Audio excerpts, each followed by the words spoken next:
ನಮಸ್ಕಾರ, ನೀವು ನೋಡ್ತಾ ಇದ್ದೀರಾ ಏಷ್ಯಾನೆಟ್ ಸುವರ್ಣ ನ್ಯೂಸ್. ನಾನು ಅರುಣ್ ಹುಗಾರ್. ಈಗ ಇದುವರೆಗಿನ ಪ್ರಮುಖ ಸುದ್ದಿಗಳ quick round up 30 news.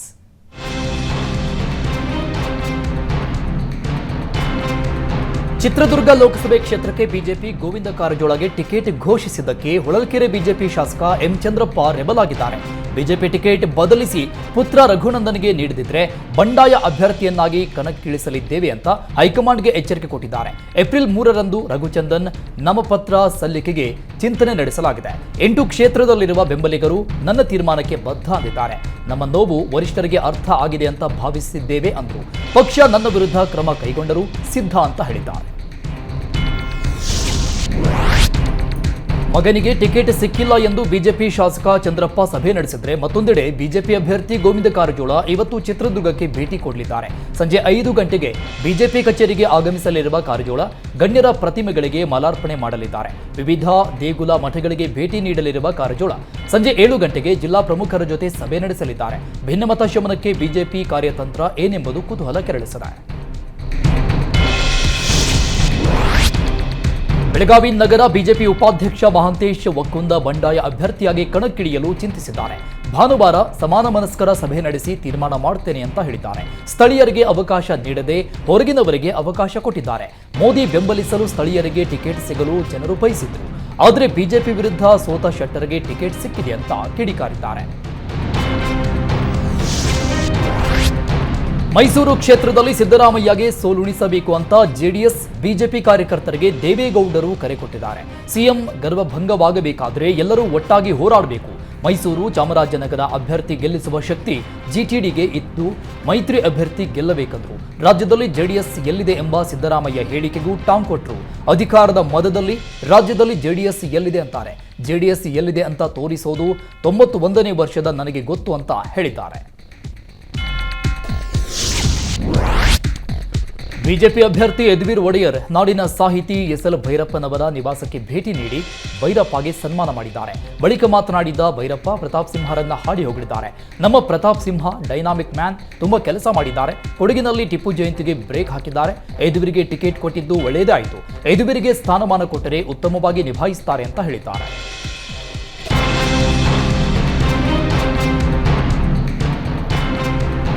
BJP JDS ಮೈತ್ರಿ ಬಳಿಕ ಇದೇ ಮೊದಲ ಬಾರಿಗೆ ರಾಜ್ಯ ಮಟ್ಟದ ಕೋರ್ ಕಮಿಟಿ ಸಭೆ ನಡೆಯಿತು.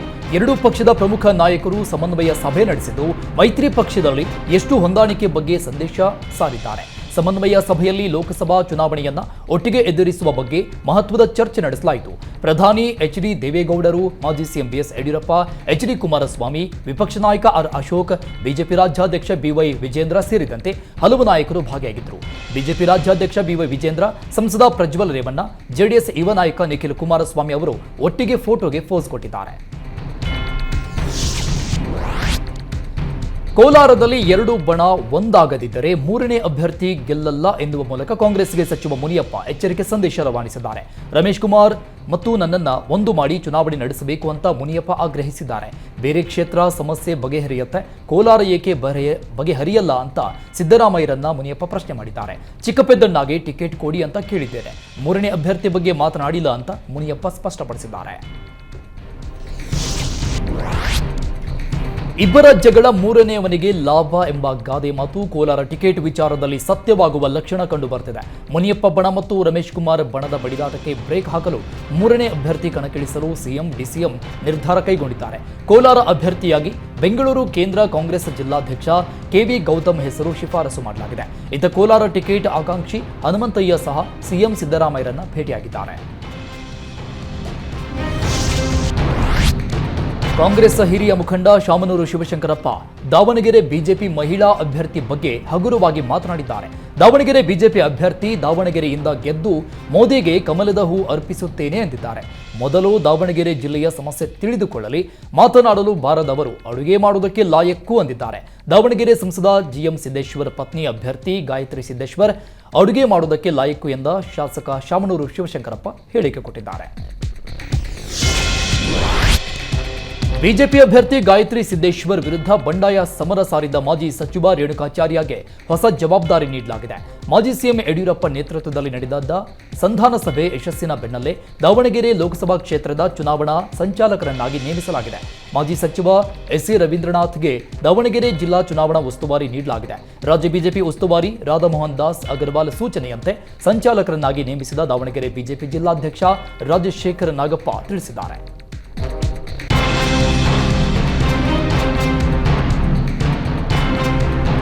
ಕೋಲಾರ ಬಳಿಕ ಚಿಕ್ಕಬಳ್ಳಾಪುರ ಅಭ್ಯರ್ಥಿ ಆಯ್ಕೆ ಕಾಂಗ್ರೆಸ್ಗೆ ಕಗ್ಗಂಟಾಗಿದೆ. ಚಿಕ್ಕಬಳ್ಳಾಪುರ ಟಿಕೆಟ್ಗಾಗಿ ಮಾಜಿ ಸಿಎಂ ವೀರಪ್ಪ ಮೊಯ್ಲಿ, ಮಾಜಿ ಸಚಿವ ಶಿವಶಂಕರ್ ರೆಡ್ಡಿ ಹಾಗೂ ರಕ್ಷಾರಾಮಯ್ಯ ಮಧ್ಯೆ ತೀವ್ರ ಪೈಪೋಟಿ ಏರ್ಪಟ್ಟಿದೆ.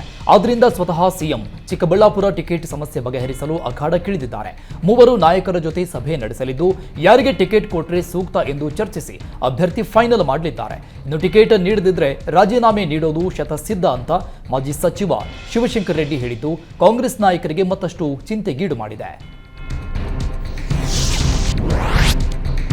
ಚುನಾವಣೆ ಪ್ರಚಾರದ ವೇಳೆ ಸಚಿವ ಸಂತೋಷ್ ಲಾಡ್ ಹಣ ಹಂಚಿಕೆ ಬಗ್ಗೆ ಬಹಿರಂಗವಾಗಿ ಮಾತನಾಡಿದ್ದಾರೆ. ಚುನಾವಣೆಯಲ್ಲಿ ಬಿಜೆಪಿಯವರು ಹಣ ಕೊಡ್ತಾರೆ, ಅದಕ್ಕೆ ನಾವು ಕೊಡುತ್ತೇವೆ, ಮತದಾರರು ಮಾತ್ರ ಎಚ್ಚರಿಕೆಯಿಂದ ಮತ ಚಲಾಯಿಸಬೇಕು ಅಂತ ಲಾಡ್ ತಿಳಿಸಿದ್ರು.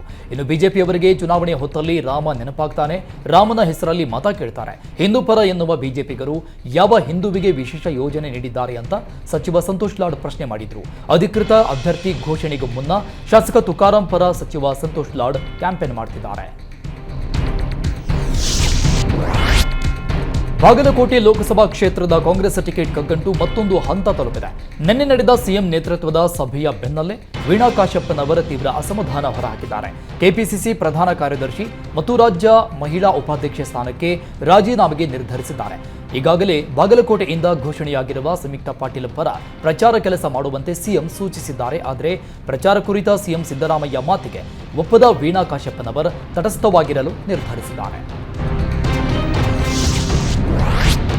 ಕೊಪ್ಪಳ ಕಾಂಗ್ರೆಸ್ ಅಭ್ಯರ್ಥಿ ರಾಜಶೇಖರ್ ಹಿಟ್ನಾಳ್ ವಿರುದ್ಧ ಮಾಜಿ ಸಚಿವ ಇಕ್ಬಾಲ್ ಅನ್ಸಾರಿ ಅಸಮಾಧಾನ ಶಮನ ಮಾಡುವಲ್ಲಿ ಸಿಎಂ ಬಹುತೇಕ ಯಶಸ್ವಿಯಾಗಿದ್ದಾರೆ. ವಿಧಾನಸಭೆ ಚುನಾವಣೆಯಲ್ಲಿ ನನ್ನ ಸೋಲಿಗೆ ಹಿಟ್ನಾಳ್ ಕುಟುಂಬ ಕಾರಣ ಅಂತ ಅನ್ಸಾರಿ ಆರೋಪಿಸಿದ್ರು. ಈ ಹಿನ್ನೆಲೆಯಲ್ಲಿ ಕಾಂಗ್ರೆಸ್ ಅಭ್ಯರ್ಥಿ ರಾಜಶೇಖರ್ ಹಿಟ್ನಾಳ್ ಪರ ಪ್ರಚಾರಕ್ಕೆ ಅನ್ಸಾರಿ ಗೈರಾಗಿದ್ರು. ಅನ್ಸಾರಿ ಹೊರಗಿಟ್ಟು ಕಳೆದ 2 ದಿನಗಳ ಹಿಂದೆ ಕಾಂಗ್ರೆಸ್ ಮುಖಂಡರು ಸಭೆ ನಡೆಸಿದ್ರು. ಇದರಿಂದ ಇಕ್ಬಾಲ್ ಅನ್ಸಾರಿ ಆಕ್ರೋಶಗೊಂಡಿದ್ರು. ಇದರ ಮಧ್ಯೆ ಅನ್ಸಾರಿ ಅಸಮಾಧಾನ ತಣಿಸಲು ಹಿಟ್ನಾಳ್ ಕುಟುಂಬ ಸಿಎಂ ಮೊರೆ ಹೋಗಿದ್ರು. ಇದೀಗ ಸಿದ್ದರಾಮಯ್ಯ ಮಾತುಕತೆ ಬಳಿಕ ಅನ್ಸಾರಿ ಅಸಮಾಧಾನ ತಣ್ಣಗಾಗಿದೆ ಎನ್ನಲಾಗ್ತಿದೆ.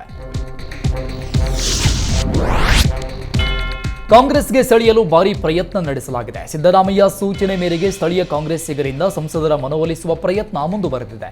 ಕಾಂಗ್ರೆಸ್ ಒತ್ತಾಯದಿಂದ ಇಕ್ಕಟ್ಟಿಗೆ ಸಿಲುಕಿರುವ ಶ್ರೀನಿವಾಸ್ ಪ್ರಸಾದ್ ಗೊಂದಲದಲ್ಲಿ ಸಿಲುಕಿದ್ದಾರೆ. ಒಬ್ಬ ಅಳಿಯ ಡಾಕ್ಟರ್ ಮೋಹನ್ಗೆ ಅನ್ಯಾಯ ಆಯಿತು ಅಂತ ಕಾಂಗ್ರೆಸ್ ಬೆಂಬಲಿಸಿದ್ರೆ ಮತ್ತೊಬ್ಬ ಅಳಿಯ ನಂಜನಗೂಡು ಬಿಜೆಪಿ ಶಾಸಕ ಹರ್ಷವರ್ಧನ್ ಭವಿಷ್ಯ ಏನು ಅನ್ನೋ ಚಿಂತೆ ಶುರುವಾಗಿದೆ. ಇಲ್ಲ, ಒಂದೇ ಕುಟುಂಬ 2 ಪಕ್ಷದಲ್ಲಿ ಇರಬೇಕಾದ ಪರಿಸ್ಥಿತಿ ಶುರುವಾಗಿದೆ. ಹೀಗಾಗಿ ಸಿಎಂ ಸಿದ್ದರಾಮಯ್ಯ ಕರೆ ಮಾಡಿದರೂ ಯಾವುದೇ ತೀರ್ಮಾನವನ್ನ ಶ್ರೀನಿವಾಸ್ ಪ್ರಸಾದ್ ತಿಳಿಸಿಲ್ಲ.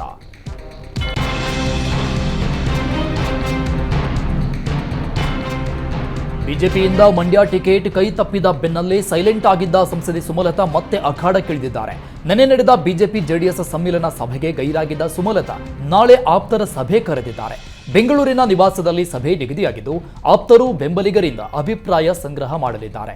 ಬಿಜೆಪಿ ಟಿಕೆಟ್ ಕೈ ತಪ್ಪಿದ ಬಗ್ಗೆಯೂ ಅವಲೋಕಿಸಲಿದ್ದಾರೆ. ಸುಮಲತಾ ನಡೆ ತೀವ್ರ ಕುತೂಹಲ ಮೂಡಿಸಿದೆ. ಮುಂದಿನ ರಾಜಕೀಯ ನಡೆ ಬಗ್ಗೆ ಸಭೆಯಲ್ಲಿ ತೀರ್ಮಾನ ತೆಗೆದುಕೊಳ್ಳುವ ಸಾಧ್ಯತೆ ಇದೆ. ಮತ್ತೆ ಪಕ್ಷೇತರವಾಗಿ ಸ್ಪರ್ಧಿಸಿ ರಣಕಹಳೆ ಮೊಳಗಿಸ್ತಾರಾ ಅಥವಾ ಬಿಜೆಪಿಯಲ್ಲಿ ಸ್ಥಾನಮಾನ ಗಿಟ್ಟಿಸಿಕೊಂಡು ಸೈಲೆಂಟ್ ಆಗ್ತಾರಾ? ಬಿಜೆಪಿ ಜೆಡಿಎಸ್ ಮೈತ್ರಿ ಧರ್ಮ ಪಾಲನೆ ಮಾಡ್ತಾರಾ ಎಂಬ ಬಗ್ಗೆ ನಾಳೆಯ ಸಭೆ ಬಳಿಕ ತಿಳಿಯಲಿದೆ. ಬೆಂಗಳೂರು ಗ್ರಾಮಾಂತರ ಲೋಕಸಭಾ ಕ್ಷೇತ್ರದ ಬಿಜೆಪಿ ಅಭ್ಯರ್ಥಿಯಾಗಿ ಖ್ಯಾತ ವೈದ್ಯ ಹಾಸನದ ಚೋಳೇನಹಳ್ಳಿ ಗ್ರಾಮದ ಡಾಕ್ಟರ್ ಸಿಎನ್ ಮಂಜುನಾಥ್ ಸ್ಪರ್ಧೆ ಮಾಡ್ತಾ ಇದ್ದಾರೆ. ಇದೀಗ ಅವರ ತಾಲೂಕಿನವರೇ ಬೆಂಗಳೂರು ಗ್ರಾಮಾಂತರ ಕ್ಷೇತ್ರದಿಂದ ಮತ್ತೊಬ್ಬ ಡಾಕ್ಟರ್ ಸಿಎನ್ ಮಂಜುನಾಥ್ ಎಂಬುವವರು ಕಣಕ್ಕಿಳಿಯುವುದು ಘೋಷಿಸಿದ್ದಾರೆ. ಬಿಜೆಪಿ ಅಭ್ಯರ್ಥಿ ಡಾಕ್ಟರ್ ಸಿಎನ್ ಮಂಜುನಾಥ್ ಅವರಿಗೆ ಸ್ಪರ್ಧೆ ಒಡ್ಡಲು ಅದೇ ಹೆಸರಿನ ಗೌರವ ಡಾಕ್ಟರೇಟ್ ಮೂಲಕ ಹೆಸರಿನ ಮುಂದೆ ಡಾಕ್ಟರ್ ಹೊಂದಿರುವ ಡಾಕ್ಟರ್ ಸಿಎನ್ ಮಂಜುನಾಥ್ ಎಂಬುವವರು ಬಹುಜನ ಭಾರತ್ ಪಾರ್ಟಿಯಿಂದ ಸ್ಪರ್ಧಿಸಲು ನಿರ್ಧರಿಸಿದ್ದಾರೆ. ಏಪ್ರಿಲ್ 2ರಂದು ನಾಮಪತ್ರ ಸಲ್ಲಿಸಲಿದ್ದೇನೆ ಅಂತ ಬಿಜೆಪಿ ಅಭ್ಯರ್ಥಿ ಡಾಕ್ಟರ್ ಸಿಎನ್ ಮಂಜುನಾಥ್ ತಿಳಿಸಿದ್ದಾರೆ. ಡಾಕ್ಟರ್ ಸಿಎನ್ ಮಂಜುನಾಥ್ ಸ್ಪರ್ಧೆ ಮತದಾರರ ಗೊಂದಲಕ್ಕೀಡು ಮಾಡುವುದರಲ್ಲಿ ಅನುಮಾನವಿಲ್ಲ. ಲೋಕಸಭಾ ಅಖಾಡದಲ್ಲಿ ಫೈರ್ ಬ್ರ್ಯಾಂಡ್ ಶಾಸಕ ಬಸನಗೌಡ ಪಾಟೀಲ್ ಯತ್ನಾಳ್ ಸೈಲೆಂಟ್ ಆಗಿದ್ದಾರೆ. ವಿಜಯಪುರ ಜಿಲ್ಲೆಯ ಕಗ್ಗೋಡ ಬಳಿ ಇರುವ ಗೋರಕ್ಷಾ ಕೇಂದ್ರದಲ್ಲಿ ಯತ್ನಾಳ್ ಗೋವು ಸೇವೆ ಮಾಡ್ತಾ ಇದ್ದಾರೆ. ಗೋವು ಸೇವೆಯಲ್ಲಿ ತೊಡಗಿರುವ ಫೋಟೋ, ವಿಡಿಯೋ ಫೇಸ್ಬುಕ್ನಲ್ಲಿ ಯತ್ನಾಳ್ ಹಂಚಿಕೊಂಡಿದ್ದಾರೆ.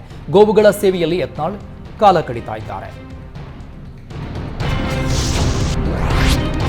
ಪ್ರಧಾನಿ ಮೋದಿ ಗೆಲುವಿಗಾಗಿ ತೀರ್ಥಹಳ್ಳಿ ಕೊಪ್ಪ ಗಡಿಭಾಗದ ಕಮ್ಮರಡಿಯಲ್ಲಿ ಶ್ರೀಕಾಂತ ಭಟ್ಟರ ನೇತೃತ್ವದಲ್ಲಿ ಯಾಗ ನಡೆಸಲಾಗಿದೆ. ಮಲ್ಲಿಕಾರ್ಜುನ ದೇವಸ್ಥಾನದಲ್ಲಿ ಲೋಕ ಕಲ್ಯಾಣಕ್ಕಾಗಿ ಹಾಗೂ ನರೇಂದ್ರ ಮೋದಿ ಅವರು ಮತ್ತೊಮ್ಮೆ ಪ್ರಧಾನಿ ಆಗಲಿ ಅಂತ ಅತಿರುದ್ರ ಮಹಾಯಾಗ ನಡೆಸಲಾಯಿತು. ಶಾಸಕ ಆರಗ ಜ್ಞಾನೇಂದ್ರ ಅತಿರುದ್ರ ಯಾಗದಲ್ಲಿ ಭಾಗಿಯಾಗಿದ್ದರು.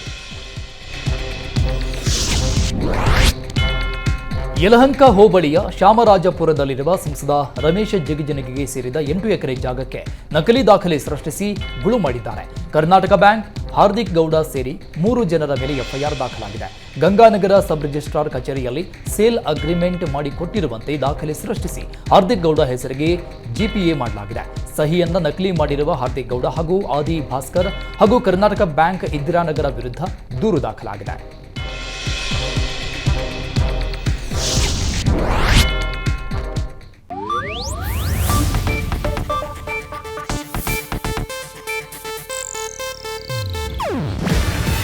ಇದು ಏಷ್ಯಾನೆಟ್ ನ್ಯೂಸ್ ನೆಟ್ವರ್ಕ್ ಪ್ರಸ್ತುತಿ. ನೀವು ನೋಡ್ತಿದ್ದೀರಾ ಏಷ್ಯಾನೆಟ್ ಸುವರ್ಣ ನ್ಯೂಸ್.